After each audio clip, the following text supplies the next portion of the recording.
The Italian Job adalah film yang mengisahkan tentang sekelompok pencuri jenius yang salah satu dari mereka berkhianat mengambil semua hasil curian dengan serakah. Film ini dibintangi oleh Mark Wahlberg bersama Jason Statham dan disutradarai oleh Gary Gray yang dirilis pada tahun 2003. Berawal dari seorang ayah bernama John, ia sedang menelpon putrinya bernama Stella. John mengatakan kalau ia mengirimkan sesuatu lewat tokonya. Setelah menutup telepon, ia menemui temannya bernama Charlie. Mereka mengobrol sambil bercanda.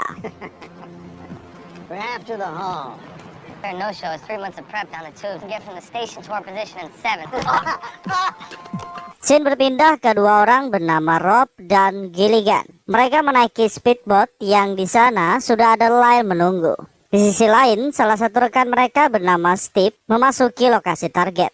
Kembali ke John dan Charlie, bersama dengan Lyle, mereka memasuki lokasi target. Lyle mengatakan kalau ia sudah mendapatkan sisi sudut rumah yang mereka incar. Charlie bertanya bagaimana keadaannya. Steve menjawab, kita aman dalam waktu 45 menit. Kemudian Lyle mengarahkan Steve untuk menandai lokasi yang tepat berada di bawah berangkas dengan mengukur dari setiap sudut ruangan. Sedangkan di ruang berangkas ada 3 orang yang menjaga berangkas tersebut. Setelah persiapan selesai, mereka bersiap di posisi masing-masing dan berangkas jatuh. Rob dan Lyle langsung kabur dengan berangkas palsu dan penjaga itu mengejar mereka. Di bawah air, berangkas asli sedang dibuka oleh John.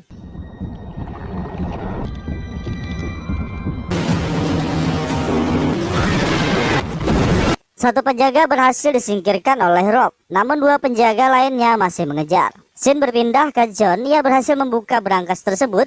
Dengan cepat mereka memindahkan semua emas. Kembali ke Rob, ia masih dikejar. Di sini Rob berhasil menyingkirkan 2 penjaga itu dengan bantuan tukang sampah. Scene berpindah ke dalam air. Mereka sudah meninggalkan tempat itu dengan membawa semua emasnya. Saat polisi memeriksa tempat jatuhnya berangkas itu, mereka tidak menemukan apapun. Singkat cerita, Charlie dan yang lainnya berkumpul di pegunungan salju. Mereka membahas keinginan masing-masing, bagaimana cara menggunakan emas yang mereka dapatkan. Sedangkan John bangga dengan Charlie karena pekerjaannya berhasil tanpa membawa senjata. Dia berhasil merancang rencana yang sangat sempurna. John mengatakan kepada Charlie, ada 2 jenis pencuri di dunia ini. Pertama, pencuri untuk memperkaya diri. Kedua, pencuri untuk menentukan hidup mereka. Jangan menjadi pencuri yang serakah, karena itu akan menghancurkanmu. Setelah berhasil, tentukanlah jalan hidupmu dan temukan seseorang yang ingin kau habiskan hidup bersamanya. Lanjut mereka pergi untuk menikmati keberhasilan. Namun di tengah jembatan, mobil mereka dikepung dari 2 arah. Dan ternyata, Steve berkhianat. Ia mengambil semua emas itu untuk dirinya sendiri. Steve menembak John dan Rob langsung menjatuhkan mobilnya ke sungai. Steve terus menembaki dari atas. Di dalam air, mereka menggunakan tabung udara untuk bernapas. Setelah jasad John mengambang, Steve mengira mereka semua sudah tewas dan pergi dari sana.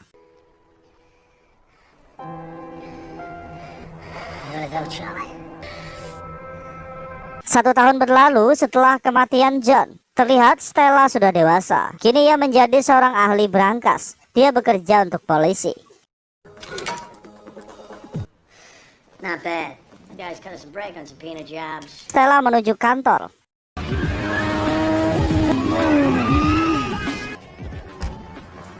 Anak buahnya memberitahu kalau Charlie sudah menunggu di kantornya. Setelah Stella masuk, ia mengatakan kepada Charlie, aku tidak ingin menemuimu lagi. Dengan muka bersalah, Charlie mengatakan aku sudah menemukan orang itu. Namun di sini Stella masih tidak terlalu bereaksi. Dia tetap saja mengusir Charlie. Washington 1000 delivered.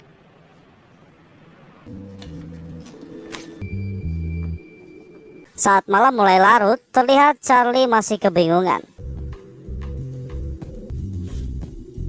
Setelah itu ia segera menghubungi Charlie dan mengatakan, aku ingin melihat foto orang yang telah membunuh ayahku.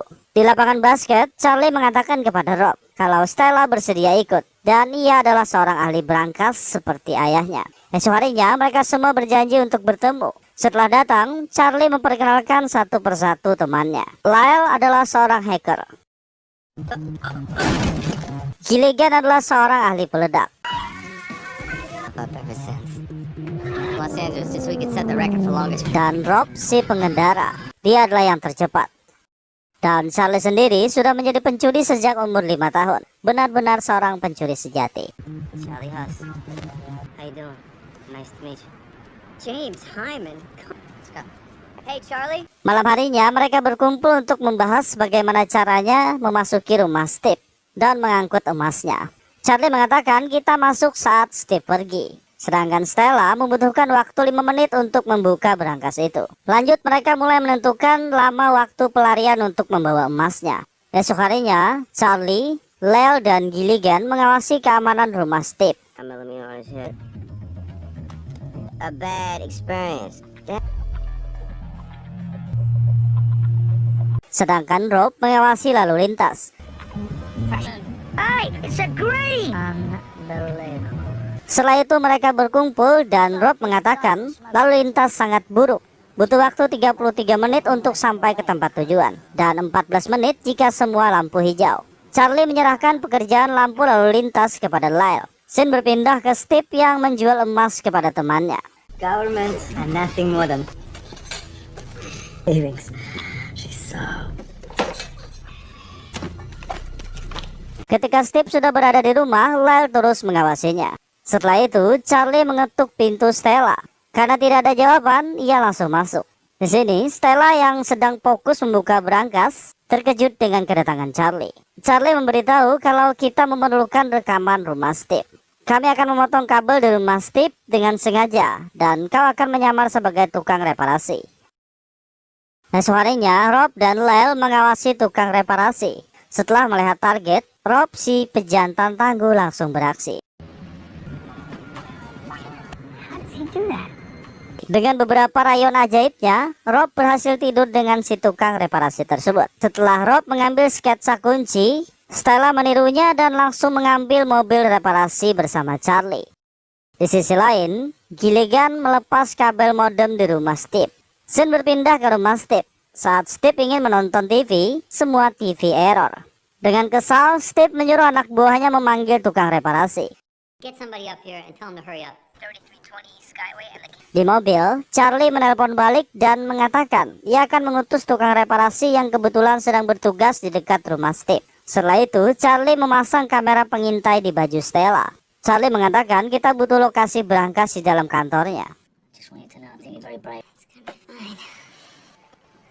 It'll be great. Lanjut, Stella memasuki rumah Steve sebagai tukang reparasi. Setelah masuk, 2 anjing menggonggong di mobilnya. Go on, get out of here. Namun Steve menghentikannya dan menyuruh Stella masuk. Every stone in that courtyard. Creeps. What does do it for you? Probably check out the cable modem. Di dalam, Stella melihat ruang berangkas, namun Steve langsung menutupnya. Kemudian Stella langsung memperbaiki TV yang dibantu oleh Gilligan, yang memasang kembali kabel di book yang diputus. Ketika ingin pulang, Steve mengajak Stella untuk berkencan. Awalnya Stella menolak dan pada akhirnya ia terpaksa melakukannya. Saat Stella berada di dalam mobil, Charlie menghampirinya dan mengatakan, ketika ia keluar kita akan mengambil kembali semua emas dan pergi jauh dari sini. Scene berpindah ke markas. Lyle sedang menyusuri seluk-beluk rumah Steve agar mengetahui di mana berangkas tersebut disimpan. Kemudian Charlie bertanya, seberapa luas jalan pelarian untuk keluar? Lyle memperlihatkannya jalan itu selebar 6 kaki. Setelah itu, Stella mencoba mobilnya dengan beban yang dimuat.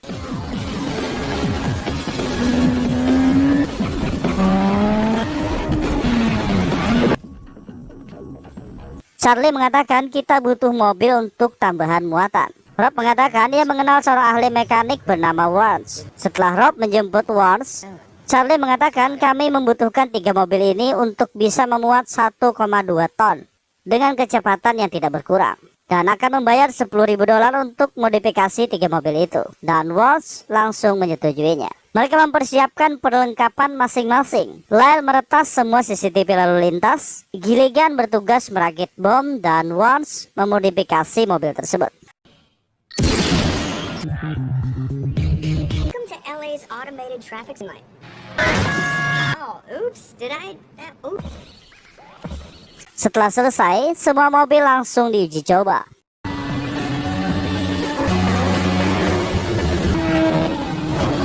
Scene berpindah ke Steve. Ia kembali menjual emas ke Yepen. Is that so? Yeah, which is not like making 2 trips. Wrong turn. And wipes up. Namun Yepen bergumam tentang emas curian dari Itali yang bergambar penari. Mendengar itu, Steve langsung menghajarnya dan membunuhnya.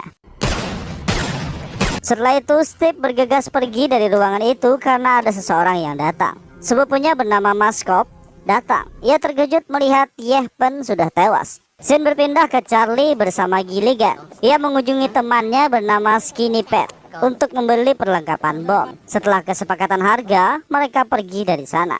Thanks. Sorry. Scene berpindah lagi ke Maskop. Ia menanyai pekerja di toko Yepen. Pekerja itu mengatakan kalau ada yang menanyakan tentang emas bergambar penari. Setelah mengetahui ciri-cirinya, Maskop dan anak buahnya langsung berangkat menuju markas Skinny Pat. Saat sampai, Maskop mengatakan, beritahu alasan kau bertanya tentang emas dengan cap penari. Kembali ke markas, mereka bersiap berangkat untuk mengawasi kencan Stella dan Steve. Malam harinya, Steve pergi. Lel memberitahu yang lain kalau semua sudah aman, dan mereka langsung menjalankan rencana. Namun sialnya, tetangga Steve sedang mengadakan pesta.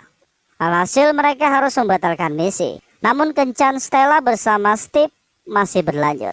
Di sana, Steve mendengar sebuah perkataan yang pernah ia dengar dari John. Steve langsung mengetahui kalau Stella adalah anak dari John. Steve bertanya, dengan siapa kau bekerja? Charlie dan yang lainnya langsung menghampiri. Rob langsung membawa Stella pergi, sedangkan Charlie berbicara dengan Steve tentang emas itu. Karena emosi, Charlie langsung memukulnya dan pergi dari sana.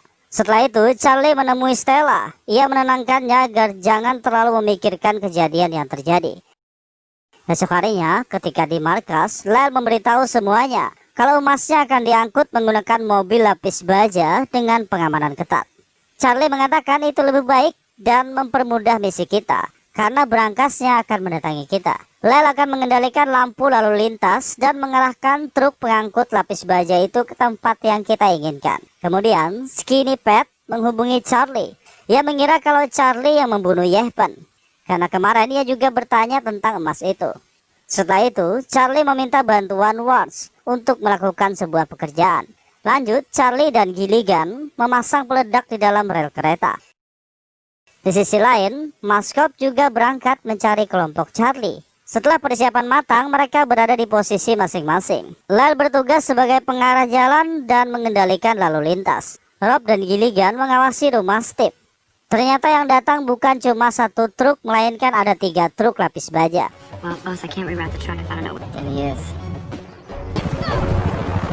Saat ketiga truk berangkat, Charlie menyuruh Lel menemukan truk yang paling rendah, karena emasnya pasti berada di sana. Sesaat kemudian, Lel menemukan dan memberitahu semuanya kalau yang berisi emas adalah truk dengan nomor 128.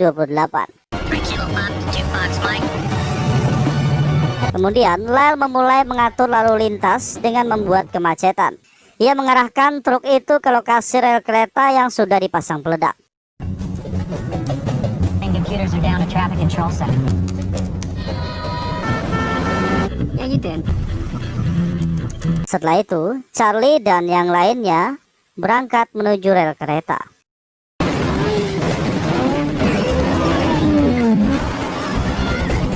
Setelah mereka berhasil lewat, Lel langsung mematikan kontrol kereta.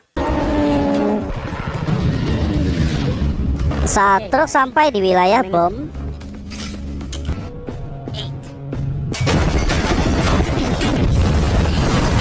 truk itu jatuh, sedangkan Warnes menutup kembali lubang agar tidak terlihat. Setelah menembakkan bom asap, mereka membuka bagasi mobil itu.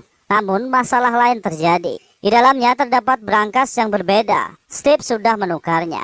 Namun Stella tetap berusaha membukanya dengan perlahan. Di sisi lain, anak buah Steve mengejar ke rel kereta bawah tanah. Crack the glass.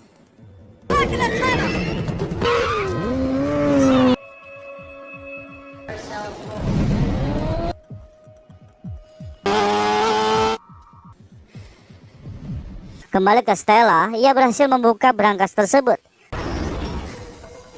Dan mereka semua dengan cepat memindahkan semua emas.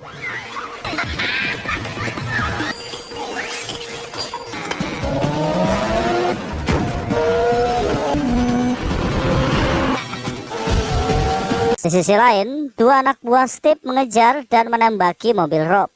Dengan keahliannya, Rob berhasil menyingkirkan semua anak buah Steve. Namun saat di luar, Steve mengikuti mereka dengan helikopter. Di sini mereka berpencar dan Steve hanya mengikuti mobil Charlie.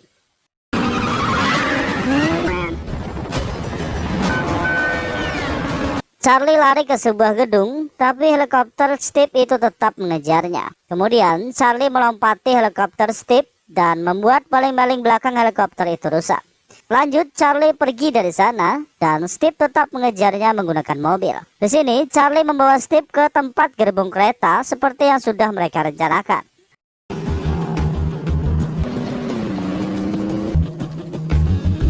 Setelah semua mobil masuk, Steve menghampiri Waltz. Dengan sengaja, Waltz mengatakan aku tidak mengetahui apa-apa. Steve memberikan uang kepada Waltz untuk membuka gerbong. Dan ternyata, saat dibuka, Charlie dan yang lainnya sudah menunggu. Charlie mengatakan, sekarang kau tidak memiliki apa-apa, karena emasnya ada bersama kami. Steve langsung menodongkan senjata, namun Maskop dan anak buahnya datang dengan menodongkan senjata ke arah Steve. Steve mengajak Maskop untuk membuat kesepakatan, namun Maskop tidak mau karena ia ingin balas dendam atas kematian sepupunya. Dan ia juga sudah bersepakat dengan Charlie dengan mengambil satu bagian dari emas tersebut. Kemudian Stella mengatakan ini semua bukan soal emas, dan ia langsung melampiaskan kekesalannya dengan memukul Steve. Setelah itu, Maskop membawa Steve ke tempat kerjanya untuk menjadikannya budak. Sedangkan Charlie dan yang lainnya merayakan keberhasilan mereka dengan membawa emasnya. Selanjutnya, film pun berakhir.